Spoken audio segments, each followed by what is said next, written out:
Good morning. I hope you all are well. So it's my assembly this week, and we are going to have a look at a different kind of topic.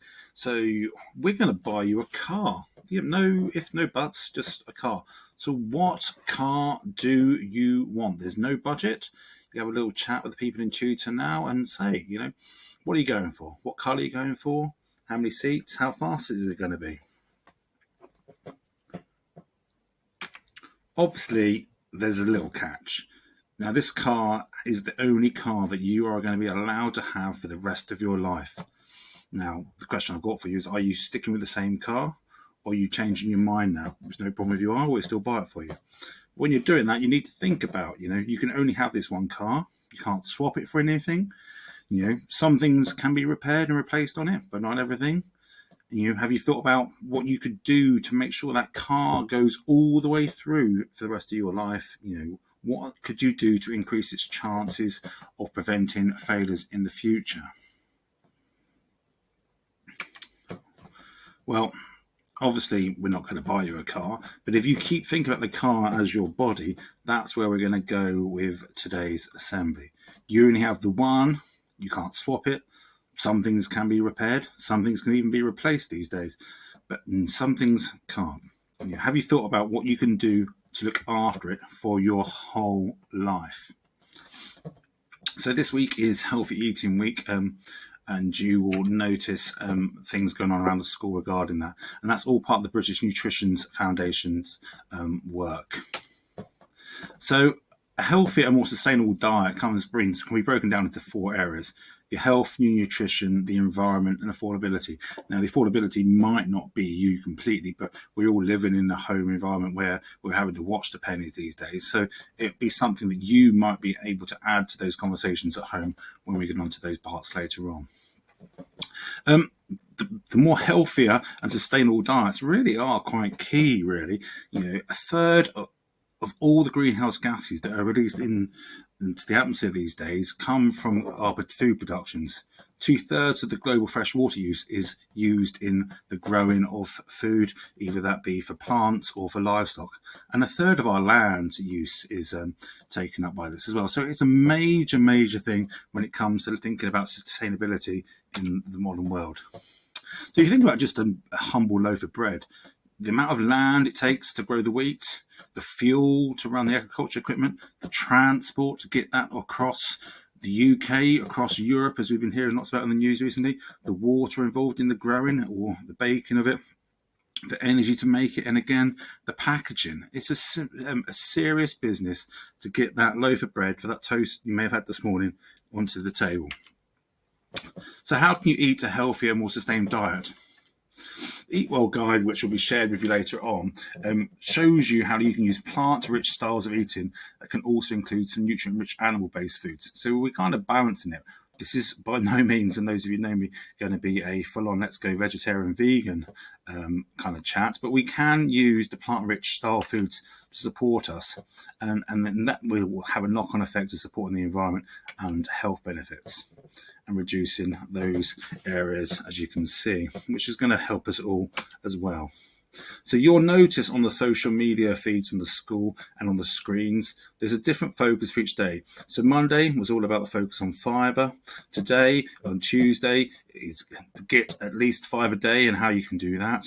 Varying your protein. I know that's quite a hot topic these days, amongst those of you that are frequenting the gyms around the area. Staying hydrated, well, even more so a hot topic at the moment with how hot it has been of recent times and this week. And then reducing food waste and then saving ourselves some money in that process. So the focus on fibre comes down to making sure that you can get as much fibre into your diet as possible. And you may not necessarily know where you can do that, but it does have quite a long benefit for you to reduce your chances of diabetes and things like bowel cancer and strokes going forward. So what whole grain foods do you eat at the moment? There's an example of 6. With the people kind of you're sat with at the moment, can you work out what the 6 items of food are on the screen at the moment? So in the top left, you've got guano. In the middle, you've got whole wheat Weetabix. Top right, it's oats. Bottom left is brown rice. In the middle, on the bottom row, is a wholemeal pitta, and on the right and the bottom is whole wheat pasta. Some of those you may have at home, some of those you may choose, some of those you might buy at lunch at school here, and some of them you may never have seen or heard of before. But they're all a great way to get the kind of the fibre levels in your food up. When you're considering the pennies as well, how can you get more high fibre foods? Buying larger bags, if that's an option for you, larger bags of whole grain pasta, rice and cereals, and make sure you only cook enough of what you need. And also things like chickpeas there and pulses, you can get a great amount of those, but you end up going for the non-branded options, which I know we all get suckered into the marketed stuff. But when you're putting in certain items into your food, you won't necessarily notice the difference. Can you get at least 5 a day? Well, yeah, your frozen veg will count as well. So how many of you are getting your 5 portions a day? If you show your tutor now by showing your kind of hand up in the air, whether you actually had the 5 portions of fruit and veg yesterday, it would be quite interesting to know. I'm not sure whether I have them today, but I'm very aware that I need to. Considering the pennies and the vegetables in an affordable way, if you buy your loose fruit and veg, that works a lot better for you, less chance of wasting food. If that is an option, you have the frozen and the tinned options as well available to you. With the tinned options and the frozen options, you do need to read the labels a bit to kind of watch the salt content, but it does help with the pennies. Varying your protein. All protein does not have to have lived in an animal. There are plant-based proteins that you can include in your diet that are just as good with peas, beans and lentils, nuts and seeds. And to get them in will have the same effect as if you're eating your animals. Have you tried pulses of beans in your lentils? You may have seen that Dan does put them into the salad bar at school. So, if you're not sure, ask him when they're out there and he'll explain them to you. So here we go then, your 6 plant proteins. Can you name them, please, with the people you're sat with at the moment? So the top left, you've got red kidney beans in water with no added salt. In the middle, you've got 100% peanut butter. Obviously, we won't have that in school, but you might have that at home. Top right-hand corner, you've got red lentils. Bottom left, you've got unsalted mixed nuts. And I'm not sure how many of you have got this, but the bottom row in the middle is your vegetarian mince. And then the bottom right is your canned chickpeas, again in water with no added salt.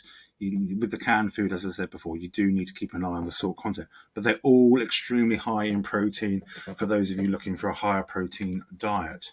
Considering the pennies as well, canned or frozen fish is a lot cheaper than fresh fish. Just make sure that it's in spring water rather than oil. And by adding some beans and pulses to your meat recipes, it makes them go further. It fills you up, but it also gets that protein level up for you. So staying hydrated, obviously at school, we've now got the 4 outside fountains to go with the ones inside. So you've got an outside fountain by the Block 2 huts. You've got Block 2 bike shed, You've got a fountains by the paracels by the hall, one between Blocks 3 and 5 by the pod, and there's one right the way around the back of the dart for you to use, and then obviously the inside ones which you'll be aware of for a while. But you should be having 6 to 8 drinks a day, about 1.2 litres of fluid, which should kind of ideally be clear water. But on hot days, you're going to need to up those levels. How many of you, by a show of hands to your tutor, had 6 to 8 drinks a day at the moment to keep yourselves fully hydrated? 6 examples then of some good drinks you can have, which have some health benefits. See if you can recognise them from the careful pictures we've picked out. So in the top left, you've just got good old-fashioned tap water, but it's been infused with some cucumber and mint. In the middle, you've got tea without milk. On the top right, you've got unsweetened and calcium-fortified soya milk. At the bottom left, you've got lower fat milk. In the middle, you've got 150 mils of orange juice. And on the bottom right is just mint tea. All are great ways to keep hydrated, especially in the hot weather that we're currently having. So when you're considering the pennies, if you bring yourself a reusable water bottle, it's significantly cheaper than actually buying bottles of water in school or part of your meal deals elsewhere. So do use them to fill up on the drinks. If they're a thermo flask, it will keep it hot or cold depending on the time of year and what you want to do. If you have leftover herbs at home, you can freeze them, and that can be added to a drink just to keep your drink cool and refreshed. Depending on the herbs, you might need to ask some advice on what would go well with your water, but it's a good way to do it. And any fruit that's going a little bit off as well, if you mix with some water and into the kind of make your own lolly molds that you may have had when you were younger or still have at home, they're a great way to kind of reuse that fruit. We can reduce the food waste as well by just cooking the food that you need rather than kind of going for the big food. And if you know it's something that you're not going to like, then just let the people know before they cook it for you so there aren't food being thrown away. It costs over £60 a month per household on food being thrown away. Now, if you consider what you could buy for £60 as an extra meal, it's worth doing. So, do you use up all your leftovers? These are some of the 6 ways that you can do that. Can you work out what I'm trying to say to you are these 6 pictures? So, we have the frozen food, top left. You have airtight containers, which keeps things fresher for you in your fridge. There's freezing leftovers, any bread, example, anything that you aren't going to be using. Making sure your fridge is set to the right temperature, somewhere between 0 and 5 degrees. Planning your meals ahead so that you don't ad hoc shop and then have the waste, and understanding the difference between your best before and your use by date. And sometimes these days they're just recommending the sniff test. You'll notice that some milk and things that you're buying and that is at home won't have these dates on it anymore. They want you to actually sniff it to tell whether it is any good or if that's gone off. So when you're considering the pennies, did you know that you can freeze things like your milk, your butter, coconut milk, chilies, herbs can all be frozen? If your packet herbs that you're cooking for a certain meal, they can all go in your freezer and they can be used at a later date. And the tin food is a cheaper option, but do make sure you are looking at the labels to make sure it's not full of anything that you don't need, salt, etc. So this week in the school canteen, you'll notice we've got a whole collection of extra healthy options going on. If you're not sure, have a look at the Warden Weekly to see the menu. And there's also a survey in your school inbox that's going to be asking you just to give us some kind of feedback on healthy options that we might be able to introduce to school. Not everything that's on there, not everything that's been suggested, we'll be able to do because it'd be too expensive to sell in school. But Dan and his team will adapt and use this information for planning for next year. So I hope that was useful for you, and any questions, just ask me when you're walking around or your food tech teachers or in the kitchen. Have a good day.